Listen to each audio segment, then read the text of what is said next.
주님께서 여러분과 함께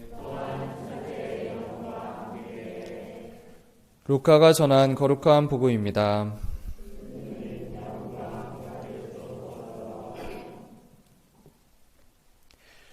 그때 예수님께서는 예루살렘으로 여행하시는 동안 여러 고을과 마을을 지나며 가르치셨다. 그런데 어떤 사람이 예수님께 주님, 구원받을 사람은 적습니까? 하고 물었다. 예수님께서 그들에게 이르셨다. 너희는 좁은 문으로 들어가도록 힘써라. 내가 너희에게 말한다. 많은 사람이 그곳으로 들어가려고 하겠지만 들어가지 못할 것이다.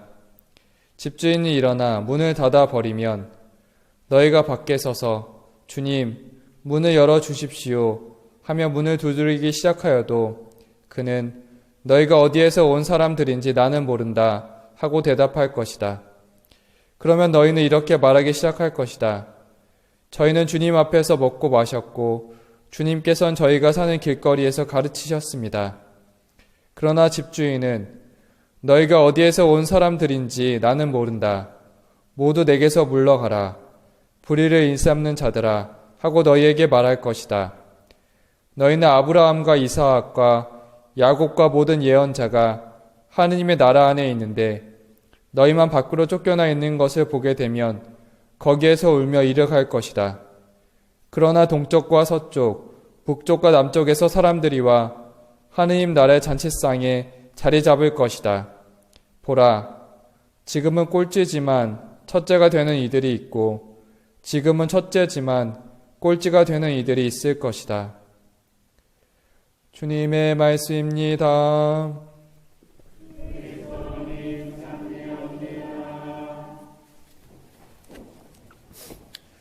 찬미 예수님, 오늘 로마서 독서 말씀 중에서 로마서 8장 28절을 중심으로 보고자 합니다. 하느님을 사랑하는 이들, 그분의 계획에 따라 부르심을 받은 이들에게는 모든 것이 함께 작용하여 선을 이룬다는 것을 우리는 압니다. 하느님 섭리에 대한 말씀입니다. 하느님의 섭리는 하느님께서 당신의 계획을 실현하신다는 의미이고 하느님께서는 당신의 피조물을 완전으로 이끄시도록 배려하십니다. 하지만 우리는 완전으로 나아가는 데 있어서 질문이 생깁니다. 주변을 보면 자연재해, 전쟁, 빈곤, 범죄, 질병 등 고통과 악이 존재함을 알게 됩니다. 전능하신 하느님께서 우리를 돌보시고 계신다면 왜 고통과 악이 존재하는가라는 질문이 듭니다. 토마스 모 성인은 이에 대한 답을 주십니다. 하느님께서 원하시지 않는 일은 아무것도 일어날 수 없다. 비록 하느님께서 원하시는 모든 것이 우리 눈에 매우 나쁘게 보일 수도 있지만 그래도 그것이 우리를 위하여 가장 좋은 것이다. 가톨릭 교회 교리서 324항에서는 이렇게 설명합니다. 하느님께서 물리적 악과 윤리적 악을 허락하시는 것은 신비이다. 이 신비는 악을 물리치려고 돌아가시고 부활하신 당신의 아들 예수 그리스도를 통하여 밝혀진다. 만일 영원한 생명 안에서만 완전히 깨닫게 될 그러한 길을 통하여 하느님께서 악에서조차 선을 끌어내지 않으신다면 악을 허락하실 리 없다는 것을 우리는 신앙으로 확신한다. 즉 하느님의 섭리는 하느님께서 허락하지 않으면 아무 일도 일어나지 않고 하느님께서는 악에서 선을 이끌어내신 한에서만 악을 허락하십니다. 오늘은 하느님의 섭리에 대해서 보려고 합니다. 러시아에서 그분과 함께라는 책에 소개된 추제크 신부님의 이야기입니다. 1963년 10월 러시아에 선교하러 갔던 추제크 신부님은 미국으로 돌아오게 됩니다. 23년이라는 긴 세월을 러시아에서 보냈고 그중 15년을 러시아의 교도소와 시베리아의 강제 노동 수용소에서 보냈습니다. 미국으로 돌아온 이후 사람들은 신부님께 두 가지를 물었습니다. 먼저 러시아에서의 생활이 어떠했습니까? 라는 것과 두 번째로 도대체 어떻게 죽지 않고 살아남았습니까? 라는 질문이었습니다.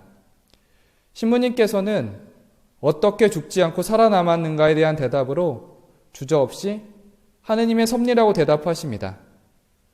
이 신부님의 삶과 신앙을 좀 더 보겠습니다.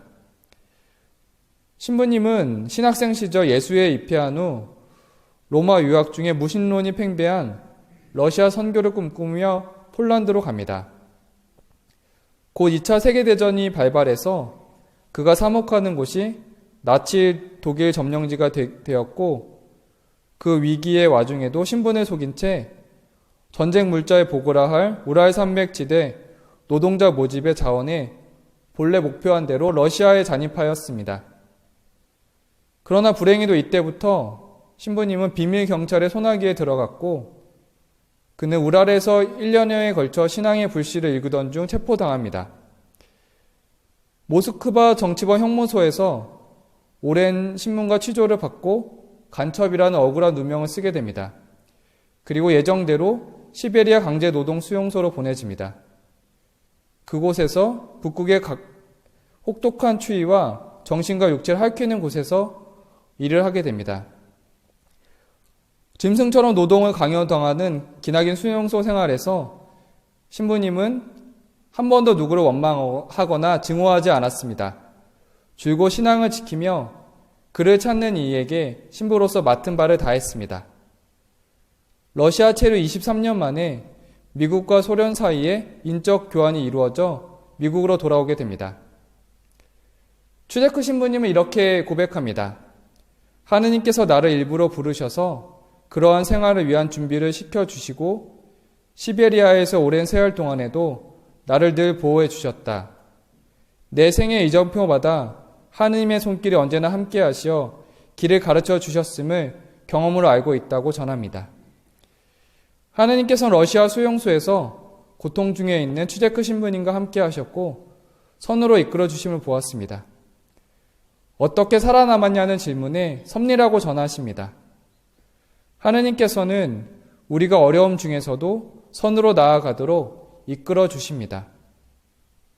하느님께서는 신부님을 바로 러시아에서 구해주지 않으셨습니다. 마찬가지로 우리가 고통이나 어려움 중에 있을 때 바로 고통에서 해방시켜 주시지 않으십니다. 우리가 고통과 어려움을 당신과 함께 현명하게 헤쳐가길 바라시는 것처럼 생각됩니다. 여러분은 하느님을 사랑하시나요? 하느님의 섭리를 신앙으로 받아들이시나요? 로마서 말씀, 하느님을 사랑하는 이들, 그분의 계획에 따라 부르심을 받은 이들에게는 모든 것이 함께 작용하여 선을 이룬다는 것을 우리는 압니다. 라는 말씀이 우리를 하느님께로 이끌어 주십니다.